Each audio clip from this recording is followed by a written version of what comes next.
अब बात सीएए यानी कि नागरिकता संशोधन कानून की, जो पास तो 4 साल पहले ही हो गया था, लेकिन मोदी सरकार अब इसे लागू करने जा रही है। आज आपको बताऊंगी कि केंद्र की मोदी सरकार कब कानून को लागू करने जाएगी, इसके लागू होने पर क्या इंप्लीकेशंस होंगे, क्या पिछली बार जो इस पर संग्राम मचा था उससे निपटने के लिए इस बार मोदी सरकार पूरी तरह से तैयार है। 10 दिन के बाद 24 के रण के लिए रणभेरी बच जाएगी, लेकिन उससे पहले प्रधानमंत्री मोदी एक और मास्टर स्ट्रोक खेलने वाले हैं। पहले अनुच्छेद 370 हटाया, फिर राम मंदिर बनाया और अब सीएए लागू करने जा रही है। बताया जा रहा है कि आचार संहिता लागू होने से पहले नागरिकता संशोधन कानून का नोटिफिकेशन लाया जाएगा, क्योंकि उसके बाद तो यह हो नहीं सकता, इसलिए ये पहले ही काम हो जाएगा। आपको बता दें, सरकार ने 11 दिसंबर 2019 को ही संसद से ये कानून पास करवा दिया था और अगले ही दिन राष्ट्रपति ने इस पर मुहर भी लगा दी थी, लेकिन कानून के खिलाफ भारी विरोध और कोरोना महामारी की वजह से इसे लागू नहीं किया जा सका। कुछ दिन पहले बंगाल में गृह मंत्री अमित शाह ने क्लियर कट मैसेज दिया था कि सीएए को लागू करने से कोई नहीं रोक सकता। पश्चिम बंगाल में भारतीय जनता पार्टी की सरकार बनने का मतलब है शरणार्थी जो आए हैं उनको सीएए के माध्यम से नागरिकता दे देंगे। और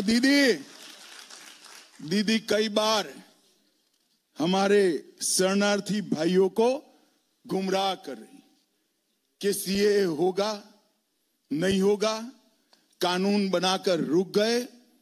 आज मैं आप सबके सामने कहकर जाता हूं, सीएए इस देश का कानून है, इसको कोई रोक नहीं सकता, सबको नागरिकता मिलने वाली है। ये हमारी पार्टी का कमिटमेंट है। जो भाई आसपास के राज्यों से प्रताड़ित होकर यहां आए हैं, उनको धर्म परिवर्तन की धमकी देकर भगाया गया है, उनके सम्मान की, उनके मान की, इनकी संपत्ति की, उनके अच्छे जीवन की रक्षा करना हर हिंदुस्तानी का फर्ज है और ये होकर रहेगा। दीदी आप चिंता मत करो। देश के गृह मंत्री अमित शाह कह रहे हैं कि चुनाव से पहले सीएए को लागू किया जाएगा, लेकिन आपको जरा 4 साल पहले की बात याद दिला दूं। जब सीएए कानून बन रहा था तब देश में बड़े पैमाने पर विरोध प्रदर्शन और कानून के खिलाफ आंदोलन हुआ था। सबसे ज्यादा विरोध राजधानी दिल्ली के शाहीन बाग में देखा गया था। तस्वीरें आपको याद ही होंगी जब सीएए के खिलाफ महिलाएं धरने पर बैठ गई थी, प्रदर्शनकारियों ने सड़क बंद कर दी थी। आखिर में सुप्रीम कोर्ट को हस्तक्षेप करना पड़ा था। शाहीन बाग में सिटीजनशिप अमेंडमेंट एक्ट के विरोध में 55 दिनों तक आंदोलन चला था, तो वहीं पूर्वी दिल्ली के कई इलाकों में हिंसा भी हुई थी, जिसमें 50 से ज्यादा लोगों की जान भी गई थी।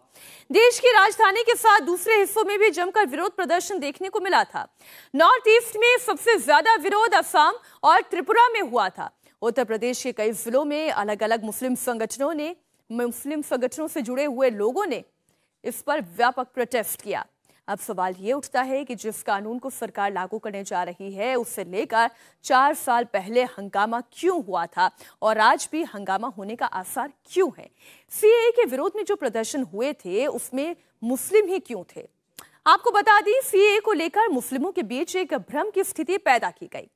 उन्हें यह बताया गया कि इस कानून के लागू हो जाने के बाद उनकी नागरिकता उनसे छीन ली जाएगी, जबकि सच्चाई यह है कि यह कानून नागरिकता छीनने वाला नहीं है, यानी कि इससे आपकी सिटीजनशिप नहीं जाएगी, बल्कि इसके जरिए तो सिटीजनशिप दी जाती है, नागरिकता दी जानी है।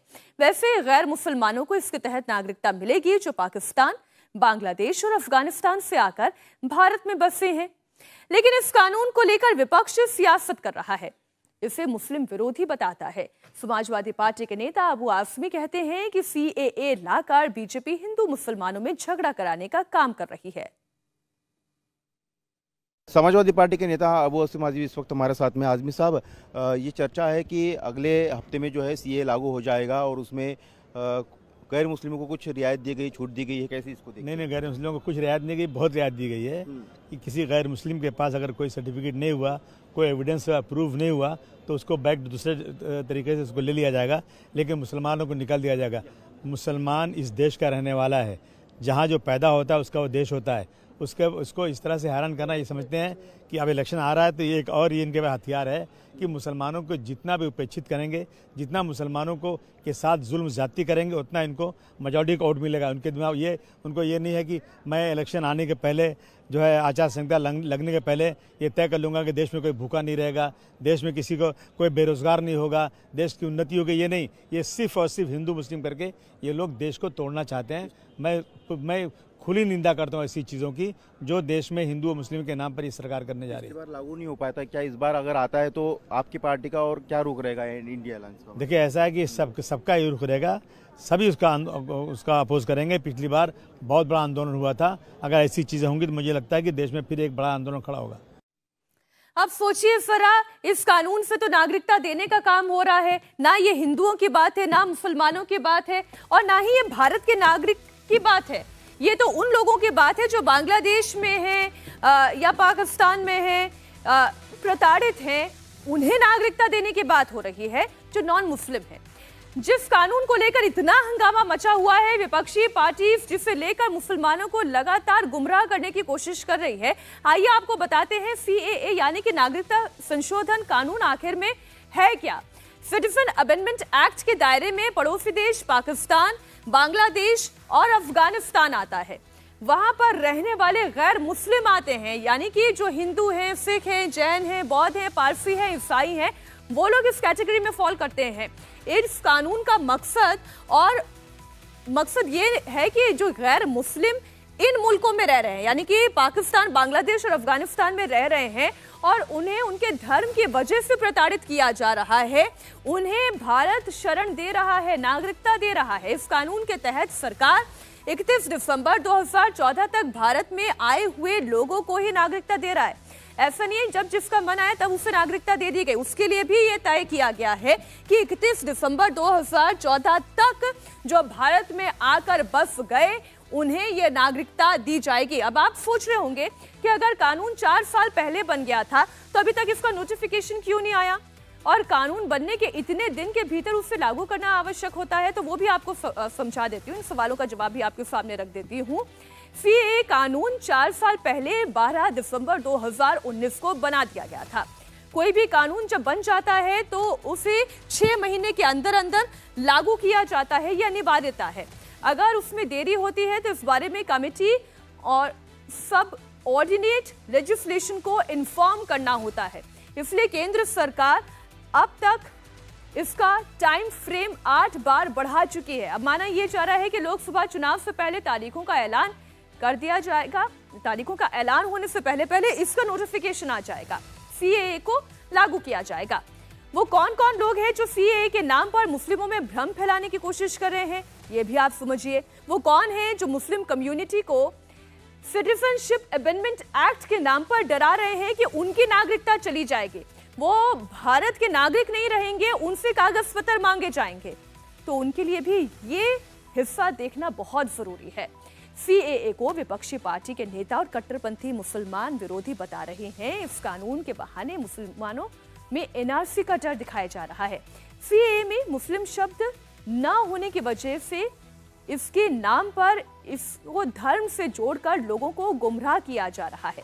विपक्षी पार्टीज के नेता लगातार एक नैरेटिव सेट करने की कोशिश में हैं कि इस कानून की वजह से मुसलमानों के खिलाफ एक माहौल तैयार किया जाएगा, उनकी नागरिकता छीन ली जाएगी। ओवैसी सीएए और एनआरसी के साथ साथ एनपीआर को भी जोड़ देते हैं और ये कहते हैं कि मुसलमानों को इस देश में दोयम दर्जे का नागरिक माना जा रहा है, बल्कि उनसे नागरिकता छीनी जा रही है। ऐसी स्थिति पैदा हो रही है। ये बीजेपी आरएसएस इन लोगों को तैयार कर रही है। नहीं, CAA से कुछ नहीं होता। अरे तुम्हारे को CAA की सी नहीं आती, तुम्हारे को CAA का फुल फॉर्म नहीं मालूम, तुमको एनआरसी एनपीआर नहीं मालूम। नहीं, मस्जिद पे बातचीत होंगी, क्यों? मस्जिद तुम्हारी बात की जायदाद है। तुमको शरीयत नहीं मालूम, तुमको कुछ नहीं मालूम, और बीजेपी ऐसे लोगों को तैयार कर रही है। सीएए में मुस्लिम शब्द नहीं है और इसी का फायदा कट्टरपंथी और विपक्षी दलों के नेता उठा रहे हैं। वो बार बार मुसलमानों को गुमराह कर रहे हैं कि इस कानून के लागू हो जाने की वजह से उनकी नागरिकता छीन ली जाएगी।